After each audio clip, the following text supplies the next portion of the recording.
इस मस्जिद के नीचे मंदिर बताया 15 फुट नीचे, और ये बताया जाता है यहाँ आतंकवादियों को ट्रेनिंग दी जाती है। ये कोई बाहर की जगह नहीं है। हिंदुस्तान के अंदर उत्तर प्रदेश के अंदर दारुल उलूम देवबंद है। देवबंद के अंदर हम आए हैं और आप लोगों को एक बात बता देते हैं, इस वीडियो को पूरी देखना और आज आप लोगों के सामने इसकी हकीकत होगी। इतना कहना चाहूँगा, इस वीडियो को डिलीट होने से पहले ही सभी जगह शेयर कर देना, क्योंकि आज के टाइम पे हमारी वीडियो को डिलीट कर दिया जाता है सोशल मीडिया से। आओ वीडियो देखते रहो, पूरी वीडियो गौर से देखना है, एक एक बात को सुनना है। आज देवबंद हम आए थे, हमारे जो अरशद मदनी साहब हैं उनसे गाय के बारे में चर्चा करने की। जो गायें हैं ना, गाय को राष्ट्रीय पशु घोषित किया जाए, उस चीज़ पे लेके काफ़ी चर्चा हुई। अब हम एंट्री कर लेते हैं। यहाँ पे सामने आप लोगों को ये जो लाल गेट दिखाई दे रहा है, ये गेट बनवाया था बादशाह ज़ाहिर शाह, जो अफगानिस्तान के वजीर आजम थे 1957-58 के टाइम पे। इस गेट के अंदर से हम एंट्री करके आज आप लोगों के सामने पूरा का पूरा दारुल उलूम देवबंद दिखाते हैं। और हिंदू मुसलमानों के बीच में जो भी भरम है वो भैया आज गौर से इस वीडियो को देख लेना। सबसे पहली चीज़ तो ये है, ये वो जगह है जिस जगह पे आके महात्मा गांधी ने 1947 के अंदर हिंदू मुस्लिमों की मीटिंग की थी। और उस मीटिंग में ये फैसला लिया गया था कि भाई हमने लड़ाई एक साथ लड़नी है। जवाहरलाल नेहरू ने प्रधानमंत्री बनने के बाद एक बात कही थी कि आज़ादी की लड़ाई में सबसे बड़ा जो योगदान है वो दारुल उलूम देवबंद का है। ये बातें अगर उन लोगों ने बोली हैं तो कोई खास बात होगी। सबसे पहले तो हम गए, यहाँ सबसे बड़ी लाइब्रेरी है इस वक्त की, इस टाइम की, जो सदियों पुराने इतिहास को समेटे हुए है। ये क्या देख लिया हमने इस लाइब्रेरी के अंदर, यहाँ पढ़ाई मुस्लिमों की होती है और इतिहास हिंदुओं का भी पढ़ाया जाता है। आओ सुनो और देखो, वीडियो पूरी देखना। वो मस्जिद भी दिखाएंगे जिसके नीचे मंदिर है, पहले इसको गौर से सुनो। आप इस वक्त हम देवबंद में हैं, जहाँ पे हिंदुस्तान का सबसे बड़ा मदरसा है और कोई हज़ारों बच्चे यहाँ पे शिक्षा लेते हैं। और मदरसे के अंदर हम आते हैं तो काफ़ी है ना, कुछ मतलब कि वहम फैलाया जाता है कि यहाँ पे आके खाली जो मुस्लिम होते हैं उन्हीं के बारे में आप लोगों को शिक्षा मिलती है या शिक्षा दी जाती है। मदरसे के अंदर मेरे साथ में मेरे मुस्लिम साथी हैं। शुभ नाम अपना? शादाब भाई। अपना शुभ नाम? मोहम्मद शोएब भाई। और शादाब और शोएब से पूछेंगे, शोएब भाई ये किस चीज़ की किताब है? देखिए, आप यहाँ पर लाइब्रेरी में आए हैं और आपने दारुल उलूम को अपनी आंखों से देखा है और चीज़ें आपको ऑन रिकॉर्ड भी दिख रही हैं। ये यजुर्वेद है। यजुर्वेद तो मेरे हिसाब से हिंदुओं की नहीं होती। जी, ये तो होती है ना, हिंदुओं की जबान अच्छा होती है। ये ऋग्वेद है। ये ऋग्वेद है। ये ऋग्वेद है। ये भी ऋग्वेद। ये रामायण तुलसीदास है। रामायण है? जी, ये रामायण है। ये रामायण है मदरसे के अंदर, दारुल उलूम के अंदर, दारुल उलूम की लाइब्रेरी के अंदर रामायण है, मनुस्मृति है बज़बान हिंदी। ठीक है। ये यहाँ पर हिंदी में भी है और वो सब चीज वो उनका उर्दू में भी यहाँ पर देख सकते हैं। यहाँ ये रामायण वाल्मीकि है। रामायण वाल्मीकि द्वारा। जी। ये विष्णु मनुस्मृति है। ठीक है। ये ग्रंथ साहब बज़बान अंग्रेजी में ग्रंथ साहब की है। ग्रंथ साहिब की। जी। ये और इसी तरह ये कुरान करीम है। कुरान। जी। ये तौरात है, ये भी कुरान है। ठीक है। और इसी तरह दूसरे फलसफे की किताबें भी यहाँ पर हैं। ये इंजील है, ये भी इंजील है अरबी में। ये ज़बूर है। हम जिस जगह पे खड़े हैं ये वो पवित्र जगह है। 1947 की जो क्रांति हुई थी, देश की आज़ादी की जो अंतिम लड़ाई थी, जिसमें हिंदू और मुस्लिमों ने मिलकर लड़ाई लड़ी थी, उसका जो फैसला हुआ था वो यहीं इसी सरजमी पे बैठ के हुआ था। और आज कुछ ऐसे मूर्ख इंसान हैं जो राजनीति के भाव में बह के इन चीज़ों को भी जाति और धर्म और मजहब से जोड़ देते हैं। मैं आप लोगों को एक बात बताता हूँ, आप अल्लाह के घर जाओ या मंदिर में जाओ या गुरुद्वारे में जाओ, शिक्षा आपको कहीं ये नहीं मिलेगी तोड़ने वाली, शिक्षा मिलेगी आपको जोड़ने वाली। लेकिन कुछ मूर्ख इंसान होते हैं, वो हर धर्म हर जाति के अंदर मिलते हैं, जो जानबूझ के कुछ गंद फैलाते हैं, इन चीज़ों को तोड़ मरोड़ के पेश करके दिखाते हैं। जैसे कि अब ये बोल देंगे ये ग्रंथ हैं, ये रामायण है, तो ये इस भाषा में क्यों लिखी हुई है? जी। उसका कारण है क्योंकि हमारे साथ में जो मुस्लिम साथी खड़े हैं वो इसको आसानी से इस भाषा में पढ़ सकते हैं। अब वो ग्रहण इन सब के ज्ञान को करते हैं। टोटली बातों के अंदर सेम ज्ञान है, फर्क थोड़ा सा शब्दों का होता है, थोड़ा सा समझने का होता है। तो आप लोगों से भाई क्या कहना चाहते हो? शिकारा साहब, जिस तरह से आप काम कर रहे हैं, सबसे पहले तो आपको मुबारकबाद। आप यहाँ पर आए, वक्त निकाल कर आए और आप एक चीज़ों को बहुत डीपली आप चीज़ों को देख रहे हैं।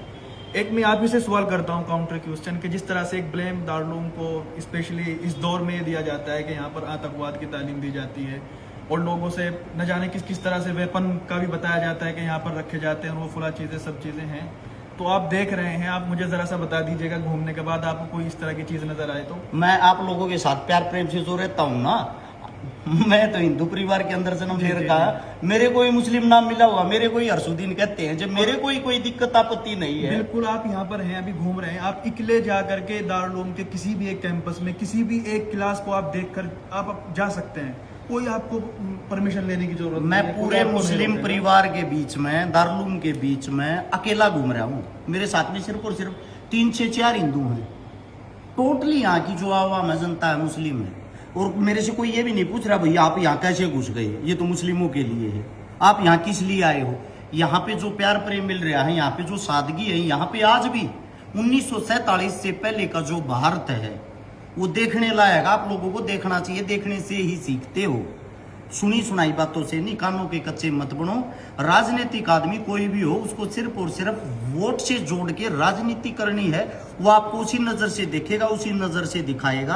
हाथ जोड़ के विनती है, आप देवबंद आए और यहाँ पे आके घूमे, यहाँ पे आके देखें, मैं गारंटी देता हूँ आप देवबंद के दीवाने हो जाओगे। धन्यवाद आप सबका। और इतना कहना चाहूंगा, एक बार लाइब्रेरी और दिखाना, मेरे हिसाब से हिंदुस्तान के अंदर ऐसी लाइब्रेरी कहीं मिलेगी नहीं आप लोगों को, पूरी वहां से लंबी दिखाना भाई।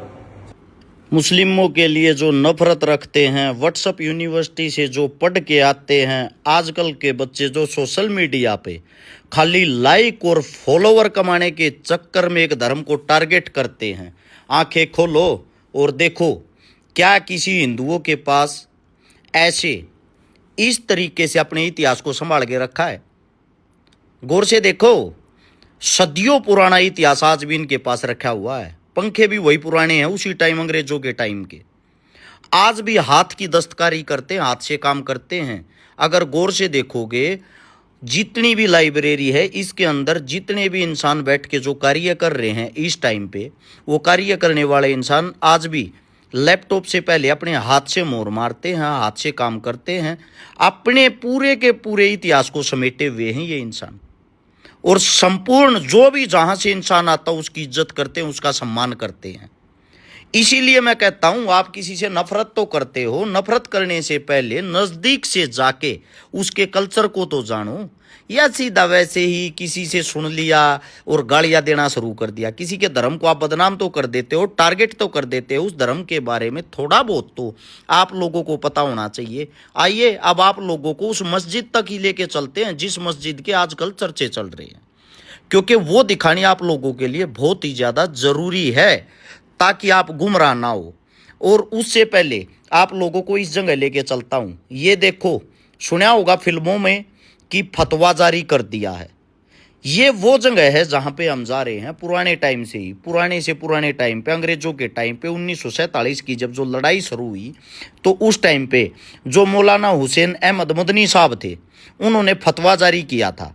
और वो फतवा यहाँ से जारी किया था, ये जो आप जगह आप देखने लग रहे हो, वहाँ लिखा हुआ भी है सामने, फतवा जारी यहाँ से होता है संपूर्ण हिंदुस्तान के मुस्लिमों के लिए। और 1947 की लड़ाई में ये फतवा जारी हुआ था, कोई भी अंग्रेजों की सेना में मुस्लिम शामिल नहीं होगा। जैसे हम नमाज जो पढ़ते हैं पांचों टाइम की, जितनी अहमियत इज्जत हम नमाज को देते हैं, सेम हम अपने देश के लिए कुर्बानी दे देंगे। हम अंग्रेजों की फौज में नहीं जाएंगे। और मैं अपना कफन अपने साथ लिए फिरता हूँ, मेरे देश के लिए सबसे पहली कुर्बानी मेरी होनी चाहिए। ये थे मौलाना साहब के उस वक्त के, उस टाइम के स्पीच, भाषण, अपने देश के लिए, हिंदुस्तान के लिए वो लड़े थे। दूसरी चीज़ ये है, अब हम जिस तरीके से बाहर निकल के जो जा रहे हैं, हम जा रहे हैं उसी मस्जिद की तरफ, जिस मस्जिद के बारे में दुनिया भर के बच्चे आजकल वीडियो बनाते हैं। पॉपुलरिटी के चक्कर में कोई भी आदमी किसी भी लड़कियों जैसा नाम रख के, और जो सरेआम मावारा तत्व होते हैं, वो एक समाज को टारगेट करने के लिए बार बार गालियों का प्रयोग करते हैं। और वो समाज को जो तोड़ने का कार्य करते हैं, उन लोगों ने ना तो कभी आज़ादी की कोई लड़ाई लड़ी, ना उनके बड़ों ने कोई लड़ाई लड़ी। वे वो इंसान हैं जो सिर्फ और सिर्फ किसी धर्म को टारगेट करके लाइक और फॉलोवर कमा सकते हैं। अब हम पूछ गए हैं उसी मस्जिद के अंदर, जो मस्जिद आप लोगों के सामने दिखाई दे रही है। सबसे पहली चीज़ तो आप ये देखो कि इन लोगों ने अपनी चीज़ों से कितना प्यार है, कितने अच्छे तरीके से मुस्लिम जो कल्चर है ये अपने आप को समेट के रखते हैं। ये एक आवाज़ में इकट्ठे हो जाते हैं। इनसे हमें सीखना चाहिए, इनसे हमें सीख लेनी चाहिए। आप लोग आज भी जातियों में बटे हुए, आप लोग आज भी एक दूसरे को टारगेट करते हो, आप लोग आज भी एक दूसरे को देख के चिढ़ते हो, घिन करते हो। लेकिन मुस्लिम जो कल्चर है, मुस्लिम जो इंसान है, वो एक दूसरे से कितना प्रेम करते हैं। भले ही वो एक दूसरे से फर्क मानते हो, लेकिन आपको महसूस नहीं होने देंगे। ये वो मस्जिद है जिसके नीचे मंदिर बताया जा रहा है। इस मस्जिद के बारे में थोड़ा सा मैं आप लोगों को बता भी देता हूं ताकि आप लोगों को पता लग जाए, क्योंकि मस्जिद के आजकल चर्चे हैं तो मस्जिद कोई ज़्यादा पुरानी है नहीं। ये ना ये किसी औरंगजेब ने बनाई, ना ये किसी अकबर ने बनाई, ना ये किसी बाबर ने बनाई।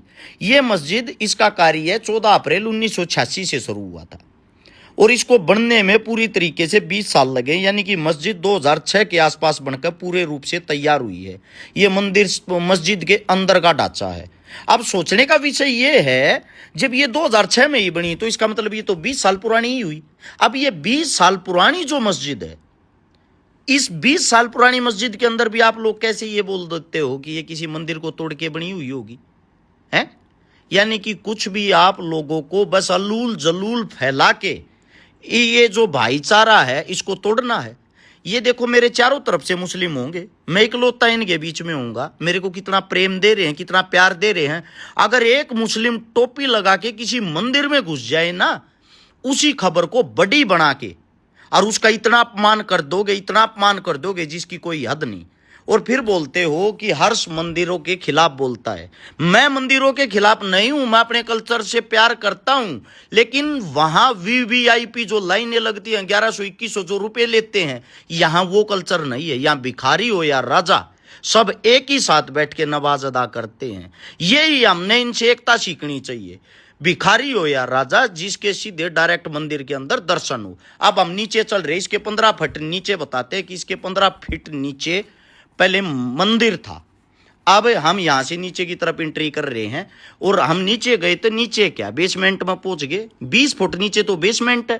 मंदिर 15 फुट नीचे बता रहे थे, 20 फीट नीचे तो यहाँ पे कार्य करने वाले, जो इसके अंदर कार्य करते हैं, साफ सफाई करते हैं, वो इंसान रहते हैं। और इसकी जो नींव है वो लगभग 20 फीट और नीचे से उठ के आई है। यानी कि 40 फुट नीचे तक तो कोई मंदिर ही नहीं है। ये उसका प्रमाण, उसका सबूत आप लोगों की आंखों के सामने है। दूसरी चीज ये है, चलो मान लिया आप लोगों को यहां मस्जिद बनने से पहले मंदिर था, लेकिन उस मंदिर से पहले भी तो कुछ ना कुछ होगा। क्योंकि सबसे बड़ी चीज ये है, अगर मस्जिद खोदोगे, चलो मान लिया मंदिर निकल आया, मंदिर को खोदोगे तो उसके नीचे जो जमीन निकल के आएगी, वो जमीन असलियत में किसान की है, उसका मालिक किसान है।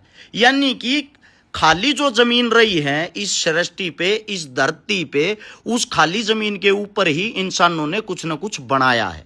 अब कुछ ना कुछ वहां बनाया है तो ऐसे ही मस्जिद बन गई, कहीं मंदिर बन गया, कहीं मकान बन गए। यानी कि ये सारी बातें बेबुनियाद है, झूठी हैं। और मैं हिंदू होने के नाते भी एक बात कहता हूं भाई, मेरे मुस्लिम साथियों पे, भाइयों पे अगर कोई आवाज़ उठाएगा, उंगली उठाएगा, मैं इनके साथ खड़ा हूं। इसलिए खड़ा हूं, मेरी गाय को राष्ट्रीय पशु बनाने के लिए सबसे पहले मुस्लिमों ने आवाज़ उठाई है। दूसरी बात, जो कहते हैं आतंकवादी तैयार किए जाते हैं, हमने ना तो यहाँ कोई बम, तोप, गोला, बारूद, असला तो छोड़ो, एक कुत्ते को मारने के लिए हमें नहीं यहाँ पे डंडा भी मिला। घर बैठ के झूठ फैलाने वालों, ये है देवबंद की हकीकत।